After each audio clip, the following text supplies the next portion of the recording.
ವಿದ್ಯಾಧಿರಾಜ ಸಭಾಭವನದಲ್ಲಿ ಮೇಳೈಸಿದ ಮಹಿಳಾ ಯಕ್ಷಗಾನ ಉತ್ಸವ.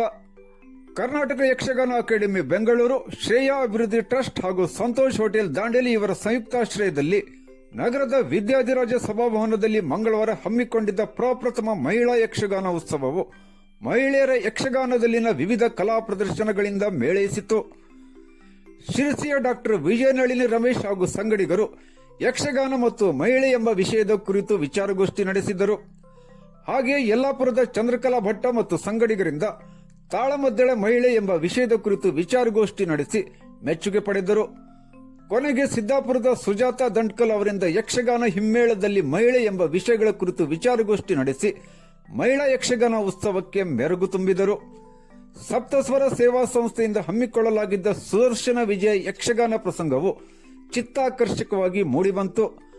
ಹಾಗೆಯೇ ಸುಜಾತ ಮಹಿಳಾ ಮಂಡಳಿಯಿಂದ ಸುಧನ್ವಾರ್ಜುನ ಕಾಳಗ ತಾಳಮದ್ದಳೆ ಪ್ರಸಂಗದ ಪ್ರದರ್ಶನವು ಜನಮನ ಸೆಳೆಯಲು ಯಶಸ್ವಿಯಾಯಿತು. ಕೊನೆಗೆ ಶಿರಸಿಯ ಮೈತ್ರಿ ಕಲಾ ಟ್ರಸ್ಟ್ ಅವರಿಂದ ಜಾಂಬವಂತಿ ಕಲ್ಯಾಣ ಪ್ರಸಂಗದ ಪ್ರದರ್ಶನ ಸಭಿಕರಿಂದ ಚಪ್ಪಾಳೆ ಗಿಟ್ಟಿಸಿಕೊಂಡಿತು. ಅಂತಿಮವಾಗಿ ಸ್ಥಳೀಯ ಕಲಾ ಪ್ರತಿಭೆಗಳಾದ ಅಮೃತ ನಾಯ್ಕ್, ದ್ವಿತೀಯ ಹಾಗೂ ಸ್ವಾತಿ ಅವರುಗಳು ವೇದಿಕೆಗೆ ಆಗಮಿಸುತ್ತಿದ್ದಂತೆ ಚಪ್ಪಾಳೆಯ ಕರಾಡತನದ ಸ್ವಾಗತ ದೊರೆಯಿತು. ಇವರಿಂದ ಪ್ರದರ್ಶಿಸಲ್ಪಟ್ಟ ಯಕ್ಷಗಾನದ ನೃತ್ಯ ವೈಭವವು ಜನಮನ ಸೂರೆಗೊಂಡಿತು. ಕರ್ನಾಟಕ ಯಕ್ಷಗಾನ ಅಕಾಡೆಮಿ ರಾಜ್ಯಾಧ್ಯಕ್ಷರಾದ ಕುಮಟಾದ ಡಾಕ್ಟರ್ ಜಿಎಲ್ ಹೆಗಡೆ ಅವರು ಕಾರ್ಯಕ್ರಮದ ಅಧ್ಯಕ್ಷತೆ ವಹಿಸಿದ್ದರು. ನಗರಸಭಾಧ್ಯಕ್ಷ ಸರಸ್ವತಿ ರಜಪೂತ್ ಕಾರ್ಯಕ್ರಮಕ್ಕೆ ಚಾಲನೆ ನೀಡಿದರು.